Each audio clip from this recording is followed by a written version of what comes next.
The last class we have seen some examples of row reduced matrix. In this section we will discuss theorem 1. The non-zero rows of a row reduced matrix form a basis for the row space of the matrix. We have already defined what is the row space of the matrix in the last class. And the row rank of the is the number of non-zero rows of that matrix. So this is what you have to prove. So we have already seen that some example. I will put it here. One example. This is 0 0 1 2 0 3 0. This is the first row of this matrix, and we have 0 0 0. This is our again 0. We have 1 here, and this is 0 or like that is some number 2, again 0 here, 0 0 0 0 0 and 0 1 here, and we have 0 0 0 0 0 0. That means if this is the row reduced matrix, and we can define the row reduced matrix in this way, all the non-zero rows should be kept in the kept as the first rows, and we name these rows as the first row. This is V1, and I'll put it as V2, and this is V3, and other rows are zero rows if it exists. Then we named the non-zero rows of this matrix. We can name all the non-zero rows of a row reduced matrix in such a way that the first entry, non-zero entry or leading entry, this is what we call leading entry of the first row will be 1, and that comes first. So this is in the first column, this is in the third column. I will put it as C3 as the column number 3, and for the second non-zero row we have 1 is seen here, and this comes in the fifth column, and for the third row we have V3, we have C7, so that comes in, that means the leading entry comes in the seventh column. So we have to set these three numbers. These are very important suffixes. I put it K1 is equal to 3, and K2 is equal to 5, and K3 is equal to 7. So that means K1 stands for the index of the suffix of the column at which the leading entry of the first row comes in this column. Okay, similarly the leading entry, that is 1 for the second column comes in the second row comes in the fifth column, and that is corresponding to third comes in the seventh column. So that is the meaning of this. Then this should be the inequality we expect from a row reduced matrix. So this is the definition of row reduced matrix. We can classify all the non-zero rows in the first place, and after that we have zero rows if it exists. If V1 is the first row, then you can see 1 at the you can see this 1 in the third column, that is called the leading entry of V1. Okay, now we will prove that if we have an arbitrary matrix like this, and we will name the rows of non-zero rows of that row reduced matrix as V1, V2, etc. Vn, and we will prove that this form a basis for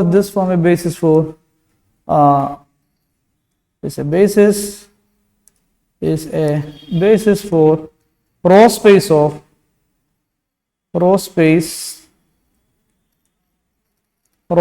the matrix. So this is what you have to prove. For that we will first prove that these rows are of course the linear combination of all these things will give the row space anyway. So these rows will be linearly independent. That is what to prove first, and we collect all these non-zero rows of that, and you consider the linear combination C1 V1 plus etc. So I put it as K3. So this is our K1 is equal to 3. I make it as K2 is 5 here, and this is K3 is 7. So that is the meaning of this. So I replaced that C1 C2 C3 by this, because I have already used C1 here. C1 V1 plus etc. C n V n. These are the scalars to get the linear combination of V1, V2, Vn. Once you assume this is equal to 0, okay, this 0 means we have V1, V2, Vn are the rows of this matrix, the row reduced matrix. Then these are n tuples or some kind of k tuples. So you can expect this is not a single element 0, this is again a 0 vector. Okay, 0 vector in the row space. This is the meaning of this. Whenever we assume this is equal to 0, we will prove that all these EIs are 0. That is the first thing. So in order to find out the linear combination, we can expect this is something is here 0 0 0. The first leading entry comes in C1 comes in the k1th position of this, because we know that for V1 the k1th position is the first non-zero entry, and that should be 1. So and all other, if we for example if we consider this V1, if we consider C1 times V1, C2 times V2, C3 times V3. When you consider this combination, we can see C1 here in this position. When we multiply this vector to C1, you can see this C1 in this position, and all these positions, if you observe the third component of the combination, we know that all these entries are 0. Then C2 times 0 will be 0, C3 times 0 will be 0. So all these positions will give C1 plus 0 plus 0. So in the k1th position you can see C1. Okay. Now we have in the k2th position you can see C2, etc. In the knth position we can see Cn, etc. etc. Some elements are there. Here we can expect other elements, and this is equal to 0, equal 0, etc. 0. So from immediately you can write this C1 is the k1th position of the right hand side is 0, so C1 will be 0. Now this combination reduces to C2 times V2 plus etc. Cn times Vn, that is equal to again 0, 0 means 0 0 0 this vector, and for V2 we can see the first leading entry comes in the k2th position. For example, for this we have k2th position is 5th position, and that position will be C2 comes here, and all the entries in that position for other vectors is 0. Then you can get from this we can get C2 is equal to 0, that reduces to C3 times V3 plus etc. So continuing this process you can get C1 equal to 0, C2 equal to 0, etc. All the Cn's are 0. So this shows that these V1, V2, Vn are linearly independent. Of course, these are the non-zero rows of the matrix. Then this spans the row space of row reduced echelon matrix, So we consider these are the linearly independent vectors, and the span of V1, V2, etc. Vn is nothing but the row space of the matrix, row space of the row reduced matrix, because all the other rows are 0 rows, so that doesn't make any change for the span.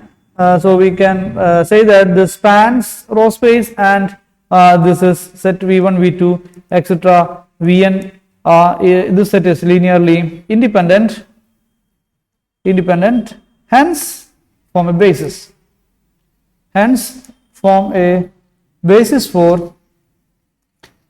For the row space.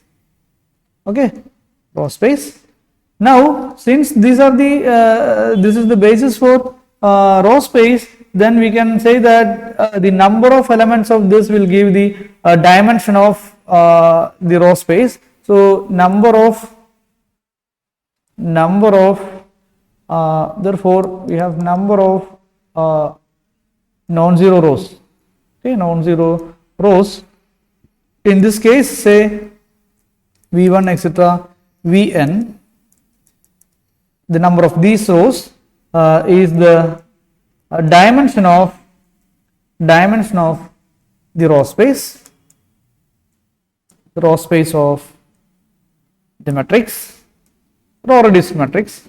Hence, or therefore, we can say that the non-zero number of number of non-zero rows of row reduced matrix is the row reduced matrix is the rank of the matrix, because we know that the dimension of the row space is called row rank or rank of the matrix, and this will give this number will give the dimension of the row space. So we can say that the rank of the matrix is the number of non-zero rows of the row reduced matrix. So this proves theorem 1. Now let's see an example. This is the matrix A. So we start with this. We call this the non-zero rows as V1, V2, V3, and V1 we have the leading non-zero entries 1 that comes in the first column, and if we consider the second non-zero row, so this is the leading entry again in the second row, so that comes in the third column, and we have the first leading entry of the third row will be third non-zero row will be 1, and that is in the fourth column. That means we write this k1 is equal to 1, k2 is equal to 3, and k3 is equal to 4.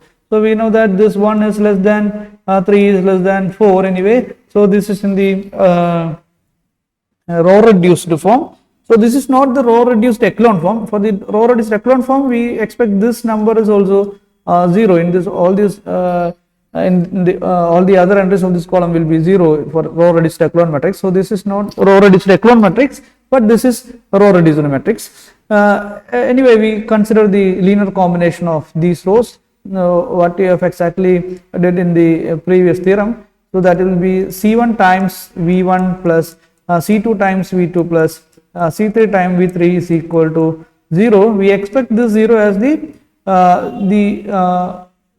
vector 0 0 0 with 5 components, because all these rows are in the vector space r cross 5 times. Okay, now you write this C1 times this V1. What is C1 times V1? C1 times V1 means C1 times this quantity. So that will give C1 times the first quantity will be C1, and the second component will be 0 minus 2 C1, 5 C1, comma 3 C1. So this is the first term C1 V1 plus we have C2 V2.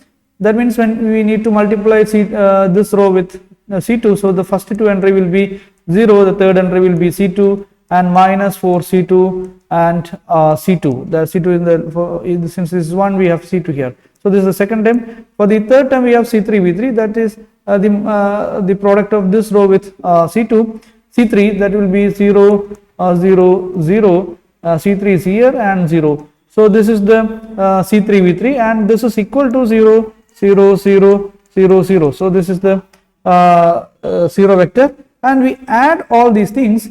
You can get, if you consider this linear combination, what will be the first component? So that is C1 itself, because this entry is 0, this entry is also 0. We have C1 always in this position. So if you write this, if you write all the other things here, and we equate this to 0 0 0 0 0, then from this you can easily get this C1 equal to 0.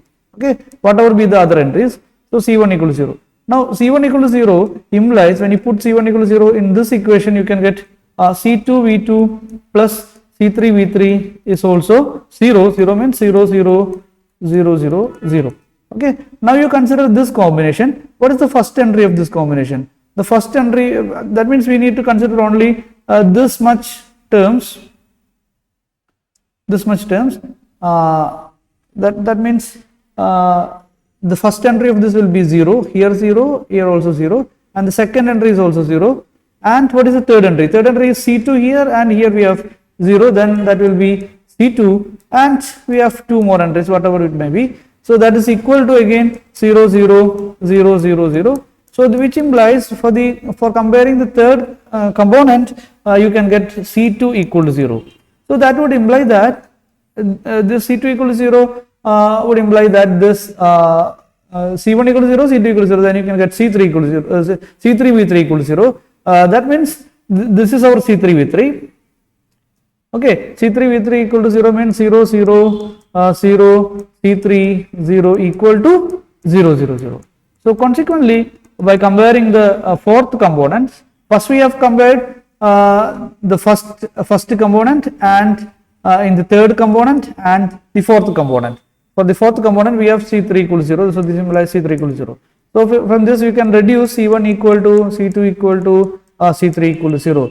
So this will give this V1, V2, V3 are linearly independent vectors. Therefore, our rows, that means these rows form these three rows V1, V2, V3 form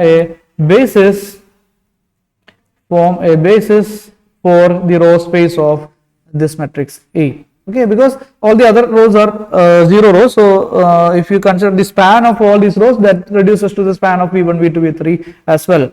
So this is an example or illustration for the previous theorem. And we have a number of worked out examples are dealing in the textbook, so you need to go through it, and if you have any if you need any clarification, please let me know. Thank you.